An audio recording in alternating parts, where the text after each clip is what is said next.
In this module, we'll be covering resumes and cover letters separately. In this presentation, we'll talk about resume strategy and purpose, common resume content and layout, best practices to use, and common mistakes to avoid.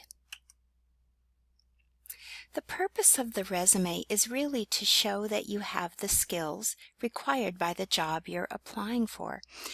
And the resume content actually demonstrates that you know what skills the job requires.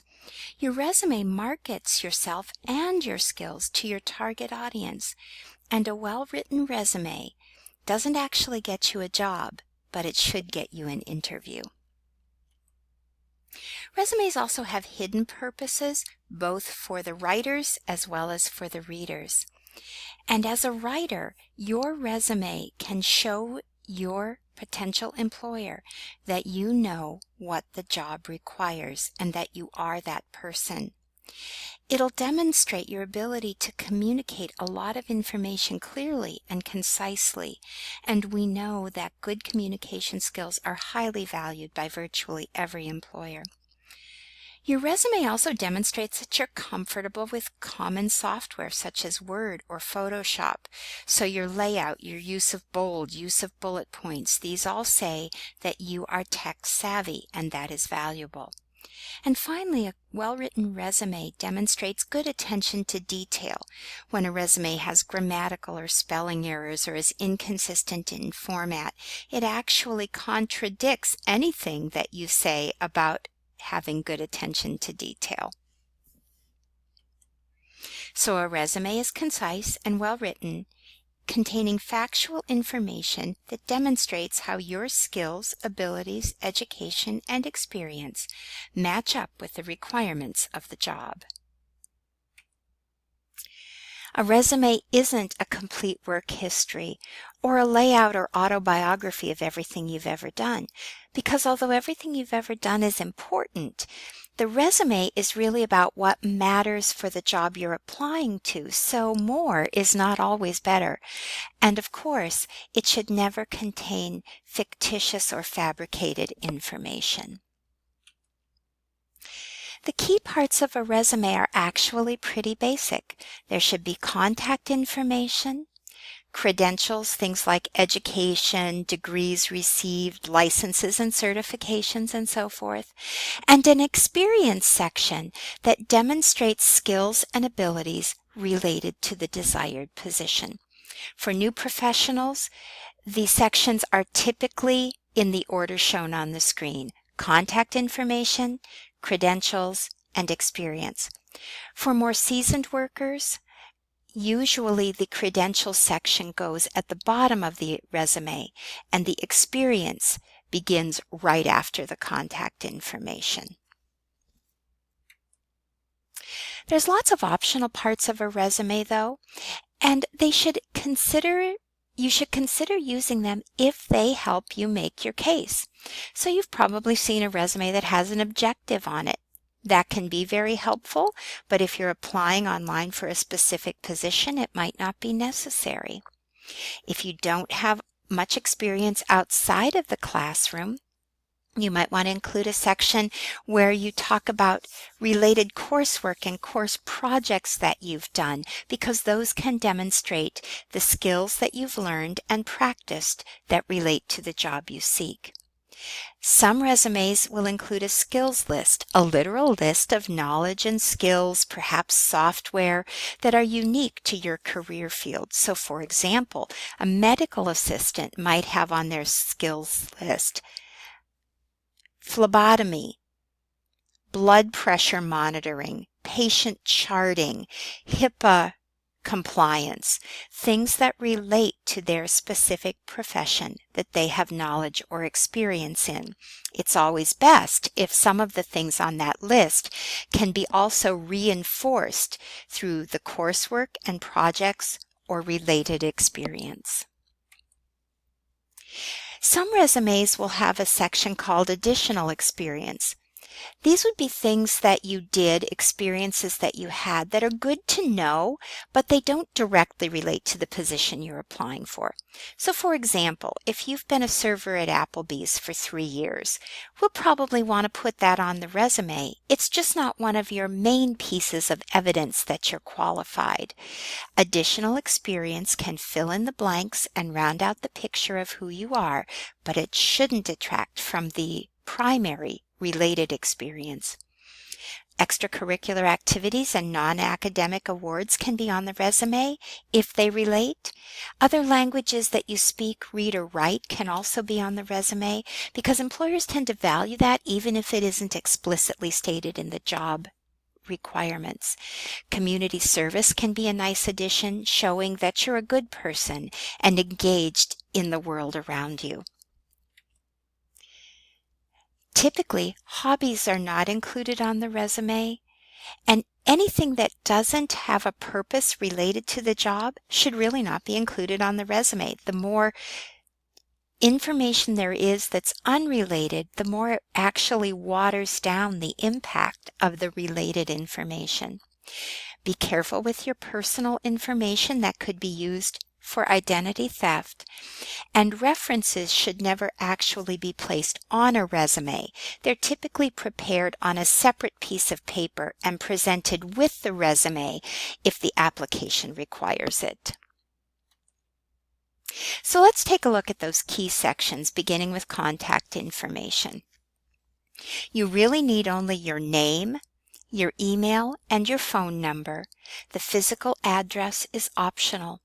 By the way, once you start to apply, make sure that your voicemail greeting is professional and states your name so that there's no question when you are called by a recruiter who that recruiter has reached.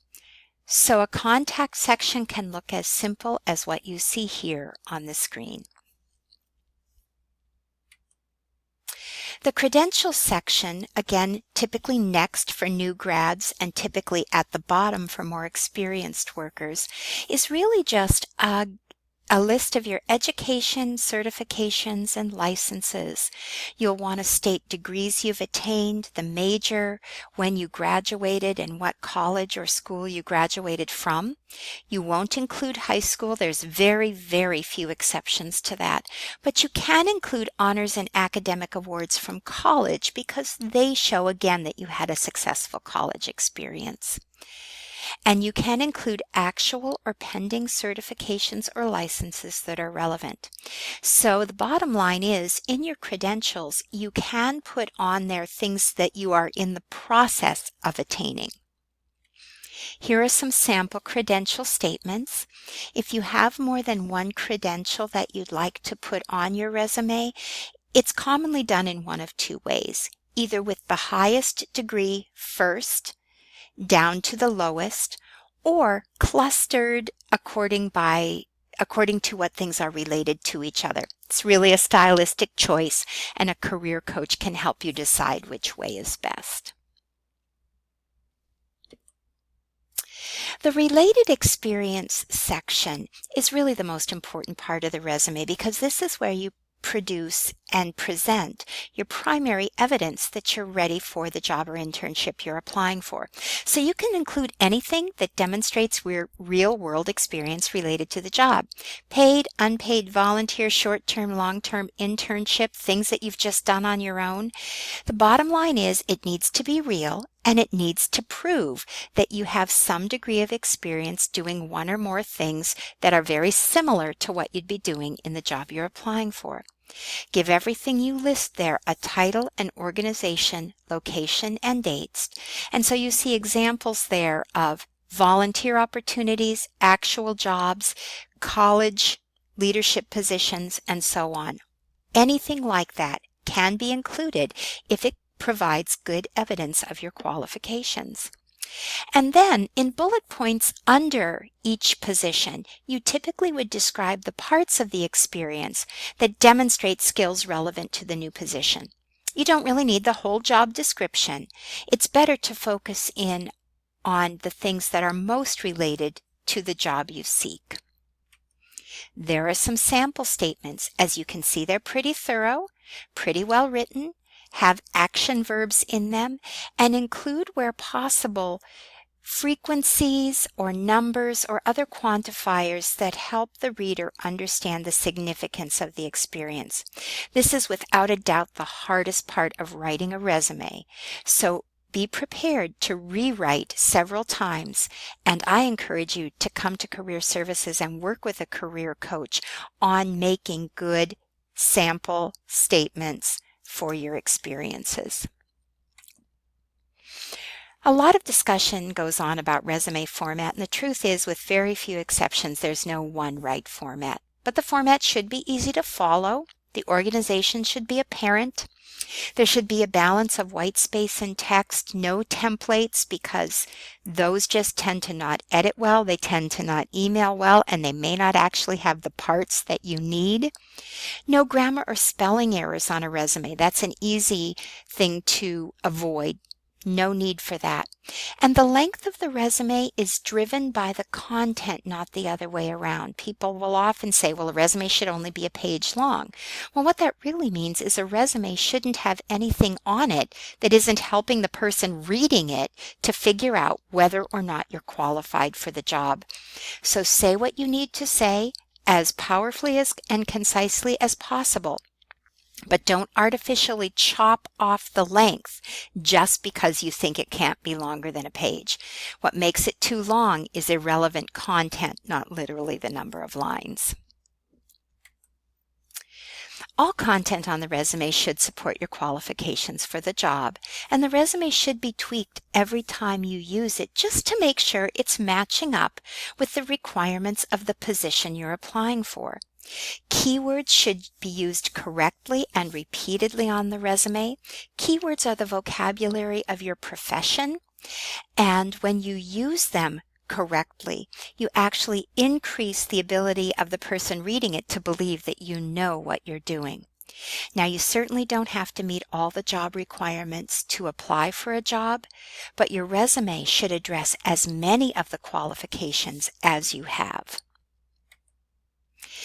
Common resume mistakes include unprofessional email address or no voicemail greeting with your phone number, shrinking the font to microscopic to fit everything on a page, being too broad, too unfocused, treating every bit of everything you've ever done equally on the resume, giving too much information or conversely not enough information, 2 words, customer service, as a bullet point don't really tell me what you did, and of course typos or grammatical errors.